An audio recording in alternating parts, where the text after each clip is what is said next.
up in Fulham, probably about 8 years ago now, where we were just starting to talk to local people with a blank bit of paper and saying, we have a chance to set up an amazing, outstanding school for our community. And I should tell you that setting up the Fulham Boys School wasn't my idea, it was actually my wife's idea. And if anyone knows my wife, she's someone who comes up with 10 ideas a week, 9 are terrible, and one is good. This is one of her better ideas, but my wife's a great starter, she's not a finisher. So she got all these ideas and someone else left to pick up the pieces.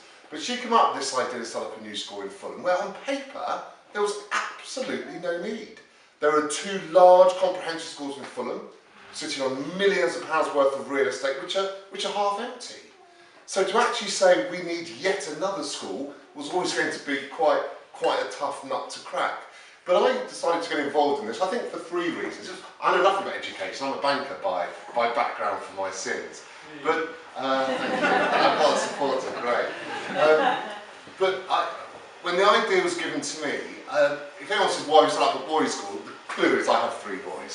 So, and that was it, it was self-interest, there's nothing wrong with that. There's nothing wrong about parents wanting to do something special, of course, for their children. But that self-interest goes away quite quickly. And the reason I've got behind it, I think for 3 reasons. I was involved at that time in Christian youth work.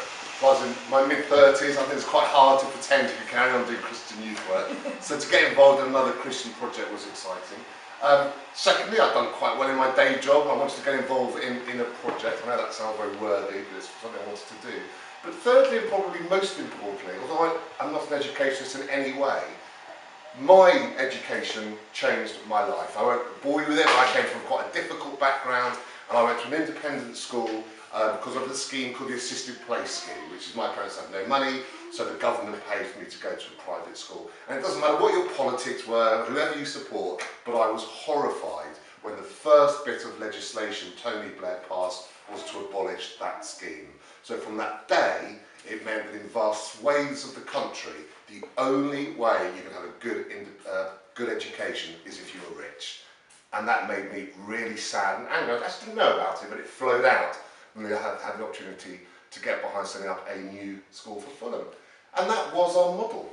The idea came just before the free school programme was announced. And the free school programme is about just that. It's about setting up publicly funded independent schools. And they are independent schools, and our model is based on the school that I used to go to, but available to everybody regardless of their wealth. And that was something that was definitely my motive for getting behind it. And I'm really proud. That was over 5 years ago. It's definitely one of the biggest achievements of my life. And if it's right for Fulham, it must be right for other parts of the country. And it's a big project. We've had a couple of meetings today, and I've just had one with some of your esteemed local politicians, your councillors, and I have to say they didn't really accept there's a need. They weren't negative, but they didn't really accept. Now, your parents here, I imagine you're here because you're not satisfied with local choice. And the most important thing, if you